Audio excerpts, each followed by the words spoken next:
And speaking about education, speaking about technology, speaking about the future, we're moving into a panel discussion now. And it's my pleasure to invite the two speakers. However, just let me give you a brief about them. So we have Goto M. Cooper and Adepeju Prince. They will be the panelists for the session closing the digital divide in education. Goto M. Cooper is an international motivational speaker, mentor, educator, and social entrepreneur whose activities are mainly focused on promoting quality education, youth development, and empowerment. He is the founder and the executive director of Educate the Future Liberia, a nonprofit organization that promotes quality education and unleashes the potential of underprivileged youths, including adolescent girls, to lead transformational change as tomorrow's leaders or today's leaders. He is a 2019 President Obama African Leader, 2021 Mandela Washington Fellow, Unleash Innovation Global Talent, and Global Citizenship Education alumnus. He is a Yali RLC alumnus and Young Political Leadership School Fellow. Goto has inspired over 1,000 young people in Liberia and across the world through his story, work, and servant leadership. He currently serves as a representative for the National Education NGO Forum of Liberia, Speaker of Yali RLC Liberia Chapter, Global Youth Ambassador at Dear World, Unleash Sub-Saharan African Ambassador, and Global Citizenship Education Ambassador. We have a global citizen here with us today, and joining him is Adepeju Prince. Peju Prince is an educator with more than 10 years of experience teaching and consulting. She has a proven record of leaving no students behind, regardless of their learning abilities. She has collaborated with local and international organizations to develop and sustain educational and career-themed programs, workshops, and seminars. During the pandemic, Peju actively used modern edtech tools to keep up with her students, the peak of which was hybrid learning, which she used to keep up with online and in-person students even after the pandemic. She has a passion for writing and focuses on storytelling as a way to give a voice to issues, causes, and situations that people can relate with, yet can't say anything about. She believes that every individual needs someone to speak to their nobility. All around kingship is possible. Peju is a mother, a teacher, and a mentor to many. And both Peju and Goto will be speaking on closing the digital divide in education. They're experienced about this subject and they'll be sharing a lot of their experience with us. Join me as we receive both of them. It's good to have you here today, Peju and Goto. May I request you to unmute yourself? Okay, quickly, let's go into the discussion of today. We've heard a lot about digital divide in education. We've heard a lot about things going on against the less privileged. But to some of us that we've not really understood much about that, I would like to start with Adepeju.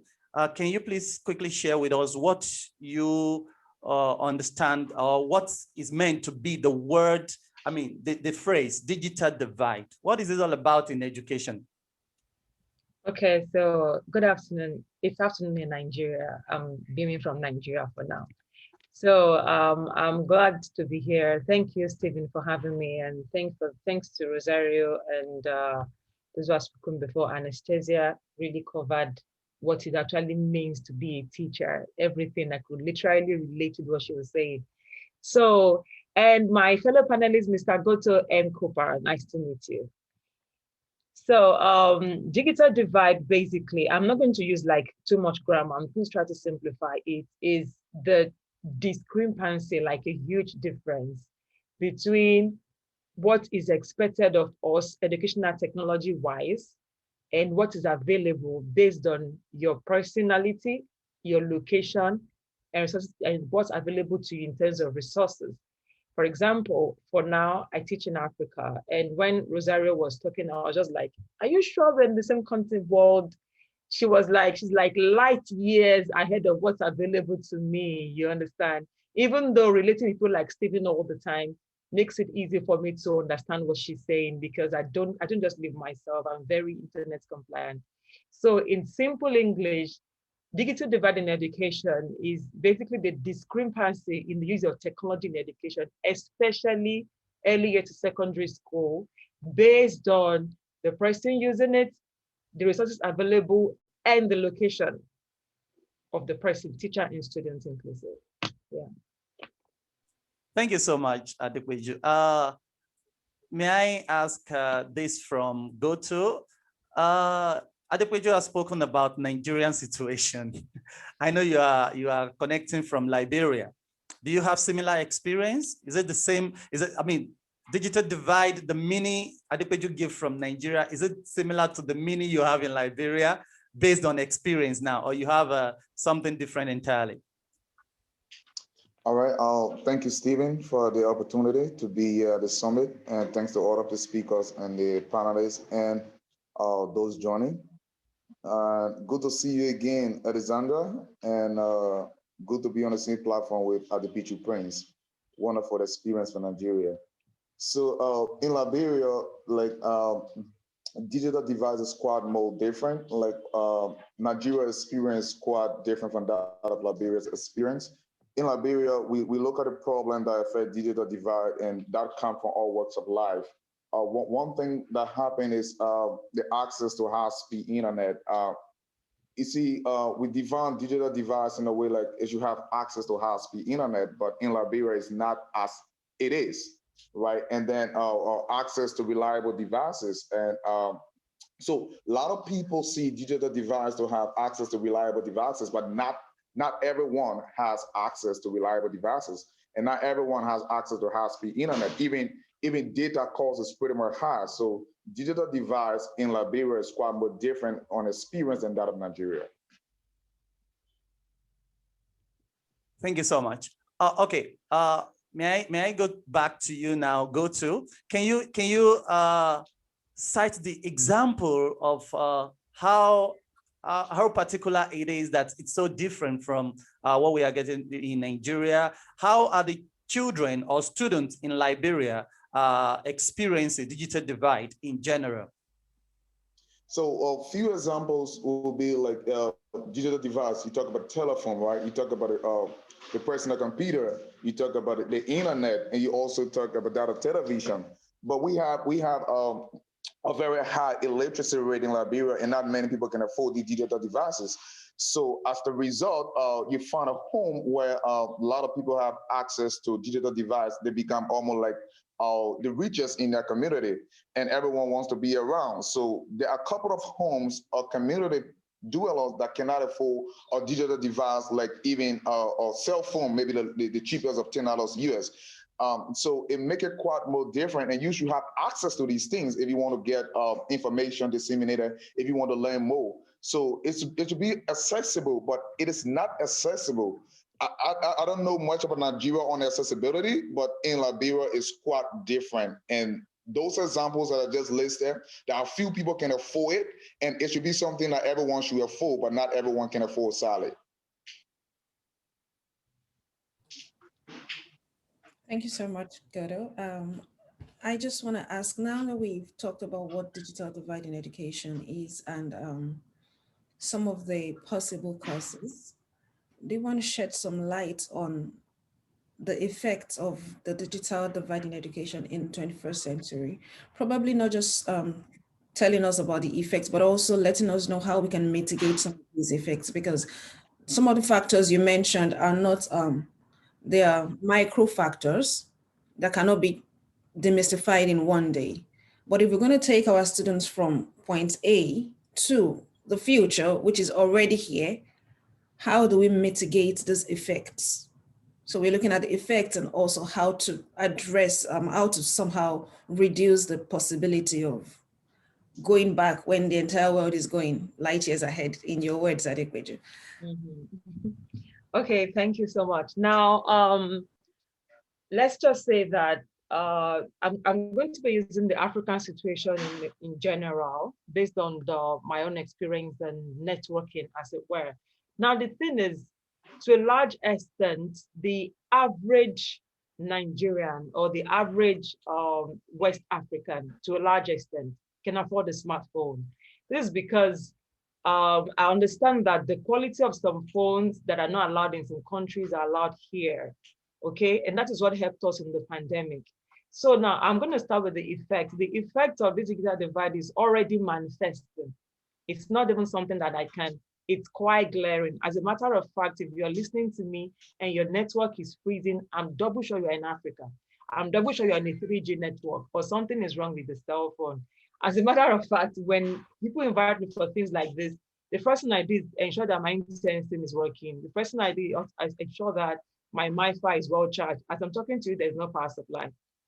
I had to upgrade my device to something that has a battery that can last at least 2 hours. Same goes for my internet service provider, same goes for my phone, and that is capital intensive. So now the effect already seen it in the sense that even if you as an African or you as a Nigerian can afford all these devices, I don't have power over the power supply. The ineptitude of the government would, affect your work, quote and unquote. So now what we've been able to do during the pandemic and up till now, because we're still in hybrid learning, and what I'm going to suggest to the organizers of this summit and the ones we want to partner with is, number one, we need to get across, we need to find cheaper devices that's accessible to the average African, Asian, all those underdeveloped countries, because we can't help it. I told you guys, I was into Rosaria and I'm like, are we in the same world? Because what she's already using, I only saw it in the movie. Can you imagine? And right now, I had to look for a way to get another degree that I need to step up my game. I can't wait for Nigerian government to do anything. So we need to partner with companies, hardware companies that can provide devices at a cheaper rate. Whether they'll do it as a CSR or they will give us something that the average Nigerian can afford. Number two is we need to sit on the government head, whether we like it or not, because they're already circumventing the system. They're sending their kids to school in these developed countries and deepening the gap between the haves and the have-nots. So we have to ensure that even if it's the internet and the power, government has to do something. And then the third one is, as teachers, we need to think beyond our present circumstances. We need to encourage our students and ourselves to get partnerships that work. The truth is, development is not going to come to meet you in your school. Let me not use your house now. It's not going to come. You need to shelve out whatever it takes, look for scholarships that work. And I know a teacher in Benue, all he does is push his students to Fulbright scholarships. He coaches them on how to get it from secondary school. He keeps pushing, he keeps pressing that let's get ourselves out there as much as we can. So now, when we do that, now on our own as teachers, we need to sacrifice, because now I liked what Anastasia said, that look for personal development. You can't get anywhere if you are not intrinsically motivated. The reason why I was able to do so much in pandemic, I even got awards for that, was because I told myself, I'm not leaving my students behind. I told them, if you don't have a phone, go and get your mom's phone. I'm sure somebody in family has a phone. We will do 1 hour or 2 hours every day throughout the pandemic. I had to upgrade my own device. I had to even raise a loan for that, to upgrade the device. And like I said, I need devices that can stay without power. I need internet service providers.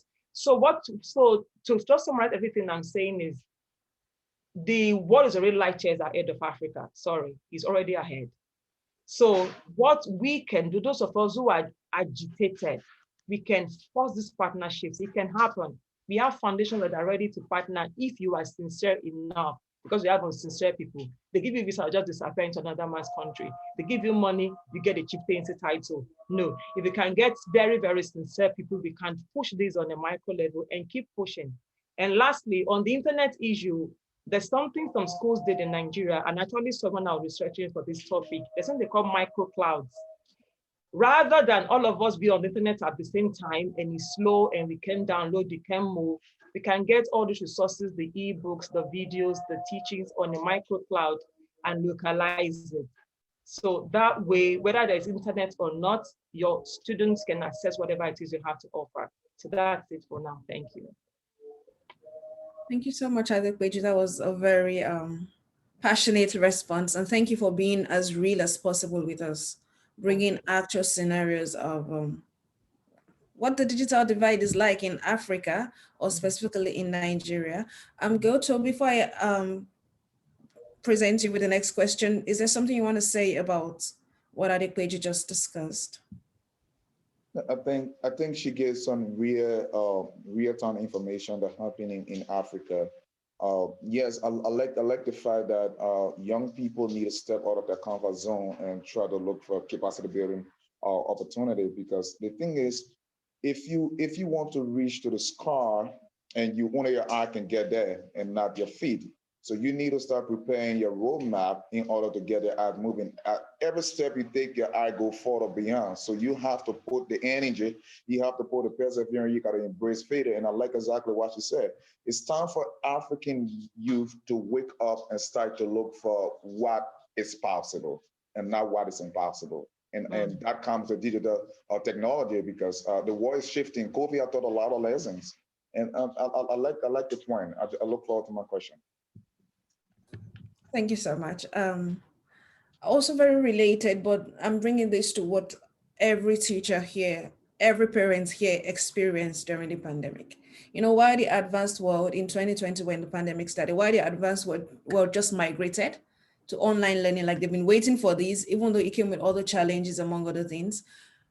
In Africa, it was difficult. Many students were not able to access any form of learning. Schools were shut down because of the pandemic, and only students, which is a very minute number, where only a few of them were able to access technology and keep in touch with formal education. 1 year down the line, the pandemic started over a year now, March. Do you think that there's been a significant improvement on this? Assuming something like this happens again next year, we're not looking forward to that, but what if it happens again? How prepared are we? Has there been improvements? Will education still go back to a standstill in places like Africa? Thank you, Esther. See, the pandemic actually disrupted education for millions of students across the world. We shifted from our conventional way of learning to a more digital learning. And a lot of things change, and we try to look at how can we settle in and learn in crisis. I think that a lot of things came up with education in emergency. With the pandemic teaching of these lessons and how things has changed, in my perspective, there are little, perhaps on a 100 scale, maybe there are 20% that have changed when it comes to digital technology in education.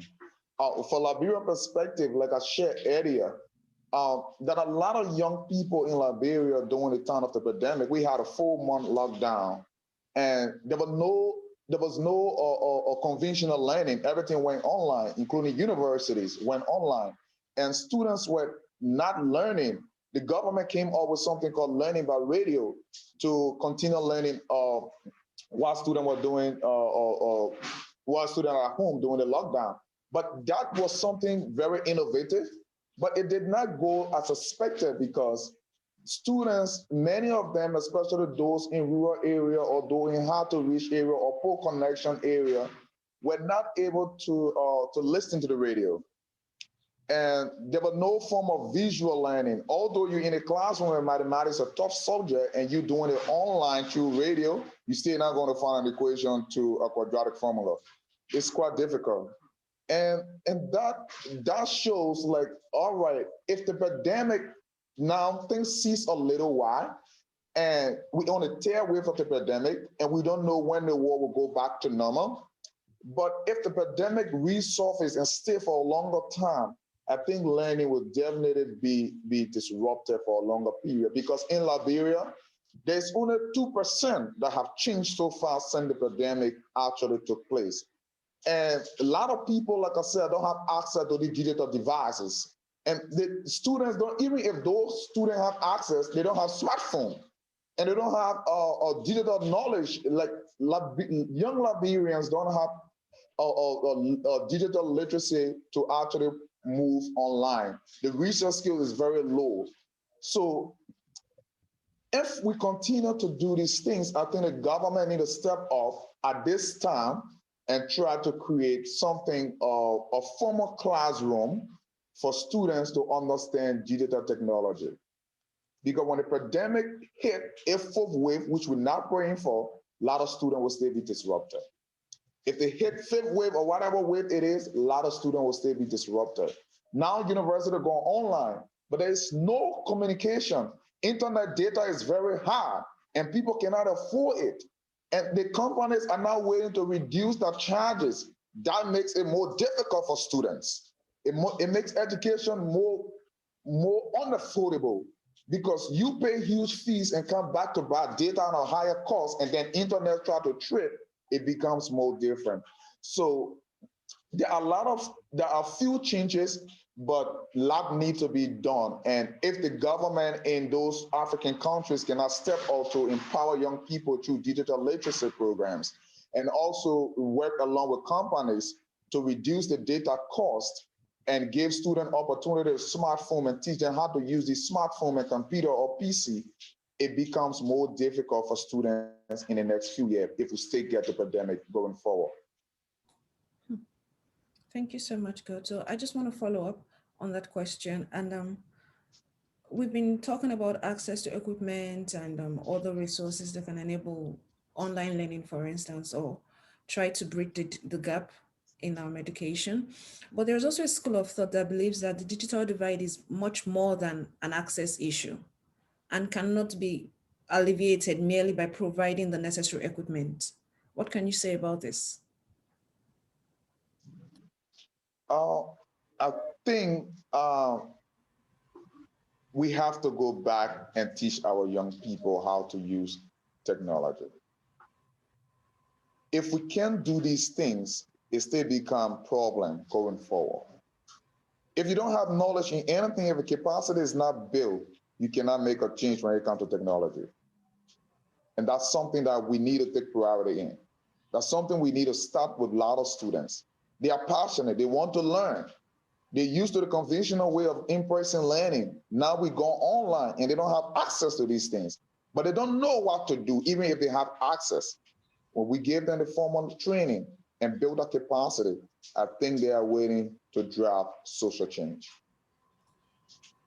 Thank you. I like that response. I'll just make a comment about that and then hand the speaking the speaking platform to Stephen. Speaking about that, when one of the speakers was talking earlier, she mentioned the need to awaken curiosity in our students. And I think that's something that almost every teacher should do from the get-go, because even for young people these days who have access to technology, like you said, Goto, they don't even know what to do. They don't have those requisite research skills.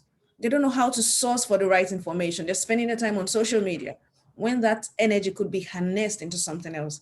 And this is the difference between the excellent student or the innovator tomorrow and the regular mediocre person. So when we talk about this digital access, digital divide, it crosses a lot of lines. It's not a one-way thing like you have rightly highlighted, but I just wanted to mention that fact that this curiosity, they need to always thirst for more knowledge. And once teachers are able to awaken that in their students, even when there are limitations, even when the teachers cannot meet to guide the students themselves would be eager to know more about the world around them, about where the world is going to. And that makes everybody an innovator. We don't all have to be programmers, but we can innovate in our own different ways by the kinds of things that we expose ourselves to. Stephen, I'll just hand this over to you. All right, thank you so much, Esther. That's a very amazing one. It's so sad to understand that we are still at this very stage in 21st century. But that's not the reason we are here. We are not going to drag that. But there is a question. I'm going to ask the last question for this session. But before I take the last, okay, I'm going to throw the last question to you, Adepeju. It's all about that. Somebody posted something on the chatbot. That a lot of ed tech solutions that tech companies are churning out aren't so affordable just yet. Now, I started thinking about that. Do you think there should be a regulatory body? I'm just thinking to look into the tech tools that we are using in education. Yes, nobody is against the fact that we have companies coming up with edtech tools. It's a good thing, thanks to the new things that have happened in the last 1 year. But do you think we should clamor for government to regulate how these things are being used? For example, if this is for education, you must do it in such a way that everyone can afford it, or they should just be allowed to run their business the way they want. Over to you, Adepeju, and I will also want Goto to mention something about that before we round up. All right, thank you for that. Now, on a discourse before now, that's about 6 months ago, that's been the major issue, because like Goto rightly mentioned, internet access, the amount you pay for that bad network is insane. It's just out of this world. And it's not accessible to the average, just to the rich and maybe upper middle class. So the government, and like I said earlier, these are areas that you really don't have power over. I can go and install a mast in my compound because I want internet. This is government. So government should get away from bureaucracy and go into what they have called them to do. If truly education is like has a right footing in their policies, it's easy to do all this clouting. MTN did it one long time ago. It's been a while now that within the campuses, the internet services are cheaper. If you take your phone and browse inside the university campus or something, the rate at which your data moves is slower for the same service than if you're outside that setting. We should do that. And also, they just keep collecting taxes from all. Okay, let's assume that the way it is right now, the African nation or developing countries can afford some things as it were. Why are we consuming Apple products, and what's Apple doing to us, for us? Why are we consuming lots of Microsoft? No, seriously. Apple, you sell 10 million units of your phones in Nigeria. What are you going to do for Nigeria? I know they tax them, whatever, but they can turn that around. They embezzle the tax anyway. They can turn that around. Give us solutions. Okay, we're going to waive tax for you. Give us solutions. And okay, we don't have. Are you going to employ African students that, or let me say graduates that know what they're doing, and give them this knowledge to make something cheaper for us, or you give us something cheaper? So we need to just go away from normal politics and go back into what actually works. Is the reason why the average African will apply for education abroad and he or she will get funding up to $20,000, $30,000. How many white people can come to Africa for such things? You won't even get the admission in the first place, not less of funding. It means somebody is doing something right in those developed countries. Education has a full-fledged focus. We can do it here. We can do it in a way that there are internet-free zones for some specific kind of devices. If this device, for example, is for my online school, once I go on MTN or Glo, internet is free. If I bring an iPhone or a Samsung, then I have to pay.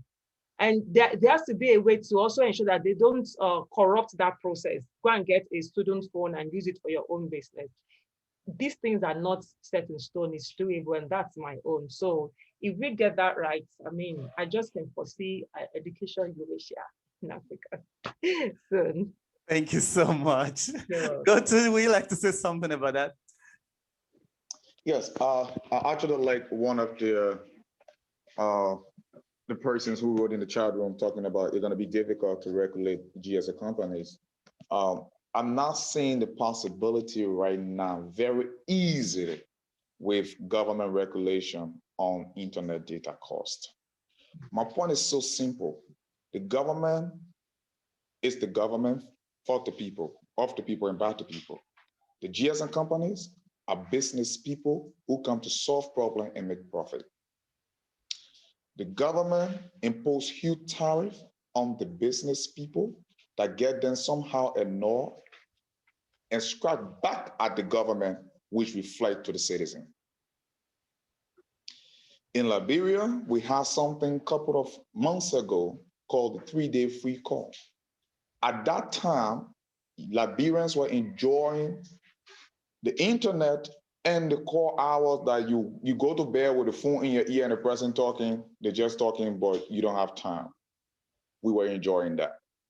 When the government imposed high tariff on the people came back and blocked all of the 3-day calls. The government went back and increased taxes, and the taxes came back to the citizens, and the citizens were affected again. So while we were paying $10 for, we are now paying $15 because the government is looking at it different, and the regulatory authority of the government called the Liberia Telecommunication Authority, the LTA.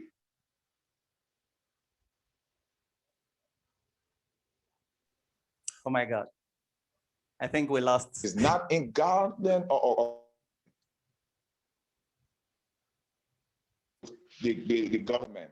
So a full ability to internet data will trickle a lot of effect back to the citizen.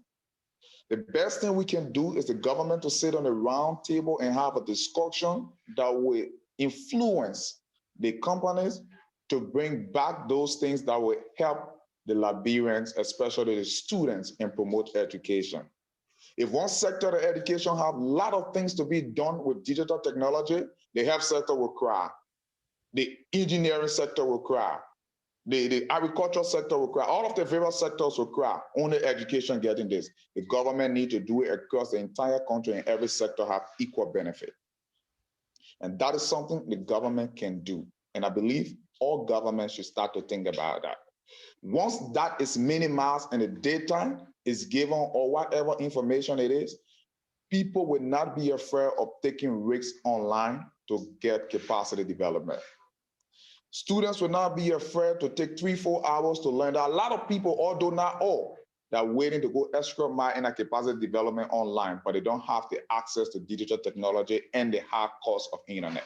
The government, through the GSM company, need to start working with schools, need to start reducing the high cost of data and bandwidth, needs to start promoting digital technology in communities, and start creating awareness through digital literacy programs. When these things are done, I honestly tell you that the world, especially Sub-Saharan Africa and Liberia, my country, we are heading for more important future in technology. Thank you so much for that amazing comments. I think I will be rounding up. But before we close this section, I want to talk about something that was posted in the chat box to Adepeju. Someone said, you mentioned something about a microcloud. Maybe you can quickly elaborate on that before we round up this session. Okay, the microcloud is actually accessible in Africa. It's something that the average, we call them IT engineers, can do. So basically, it's those who own private schools that can still afford this, because government is just sitting down, by the way, for the public schools. But what it entails is that rather than go to YouTube or try to access ResearchGate, all these internet databases all the time, what they do is they download the cloud and localize it in your school or in your environment. So for example, if I have a secondary school and it's a science-based secondary school, the augmented reality practicals, maybe your own teaching will be in the micro cloud. More, okay, how many of us have been in an office that there's only one centralized printer? So all the systems are connected to that printer. You don't need internet to print. You just print, you just send it to the printer. That's what happens.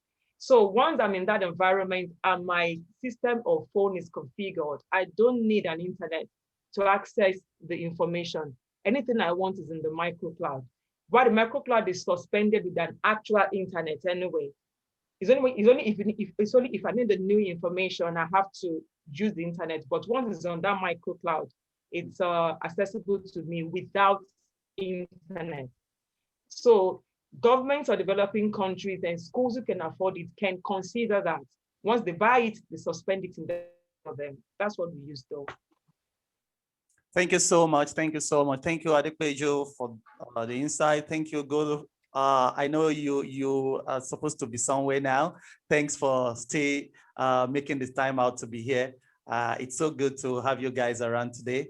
A big thank you for sacrificing the time. Have a wonderful day.